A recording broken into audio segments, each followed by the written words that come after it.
Oh, I want to share with you something I heard Codie Sanchez say the other day in a YouTube video.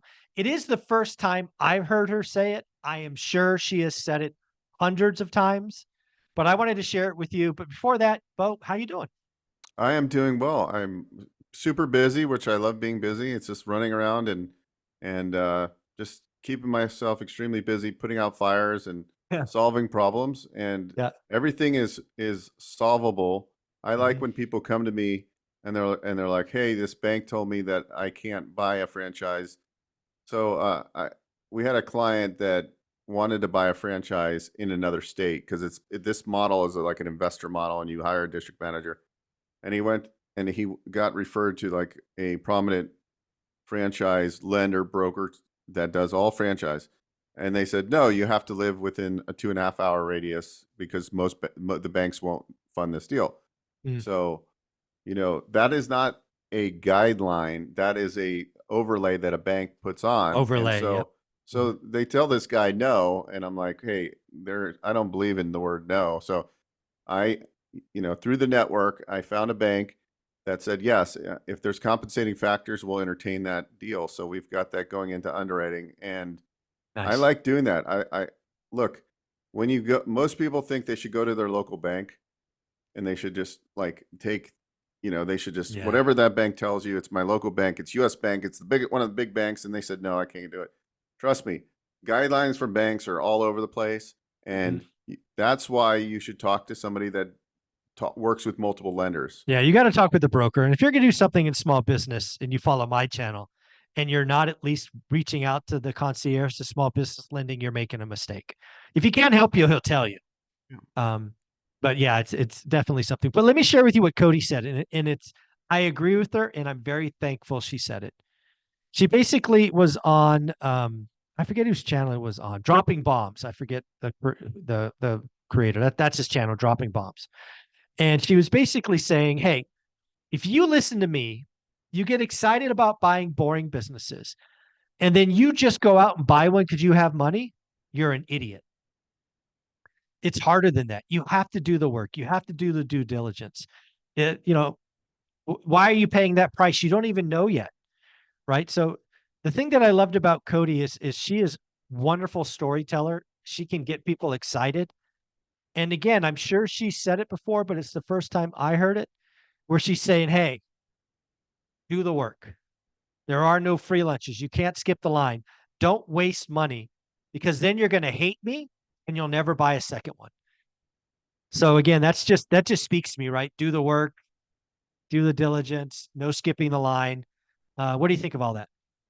Yeah, I agree 100%. I think a lot of times we just think we can park money somewhere and we're going to get a return.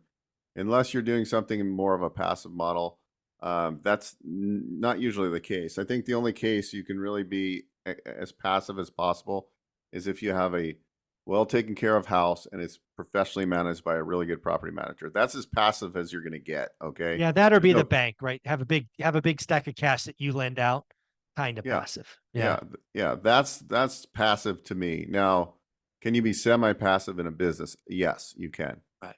What attributes do you need to be a good business owner? I mean, you need a lot of attributes. Like you need to have the right bookkeepers, accountants. You need to employ those people off the bat, so your everything is dialed in. Your P&Ls and your balance sheets, and you don't necessarily need to do that, but you need to work on the business, not in the business. I go back to Michael Gruber's E Mm. Myth book, right, where he talks Yeah. about working on the business.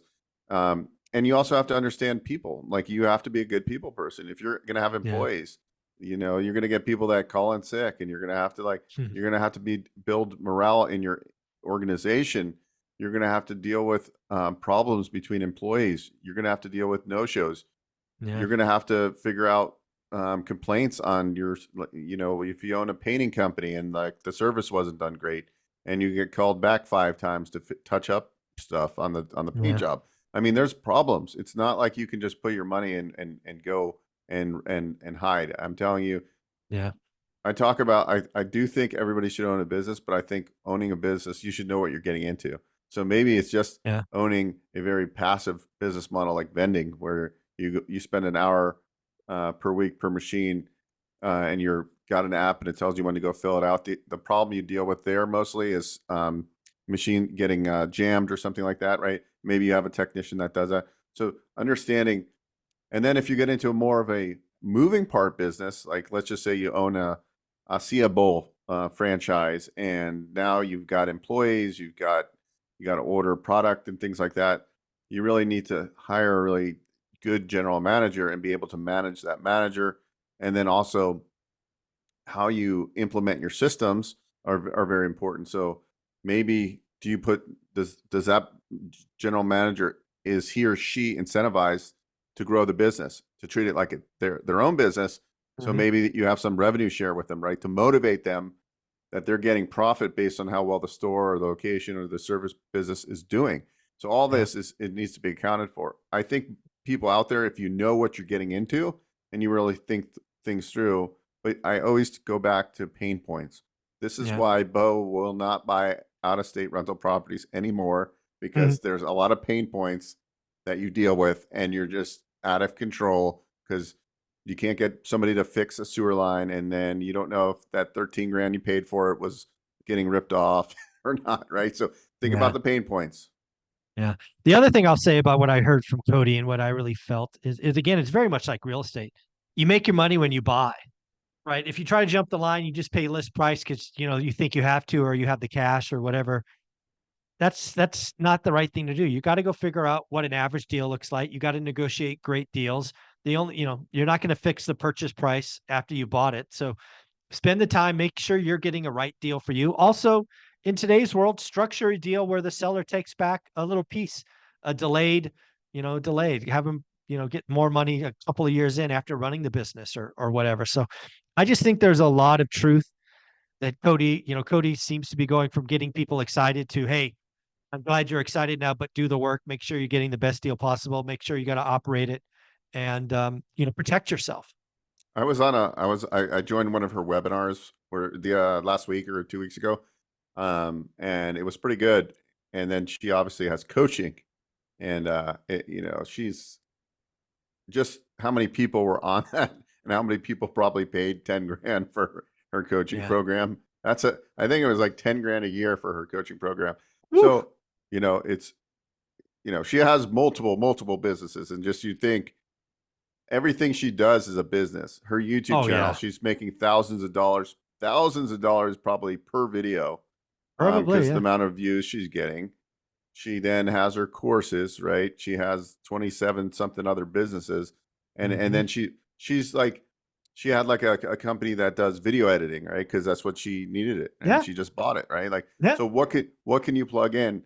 So I had that's what I was talking about with the real estate guys yesterday. Is there a business you can plug in that will feed you Yeah. new listings? Yeah. And so that's what I like Codie, how she teaches that. I think that's really important.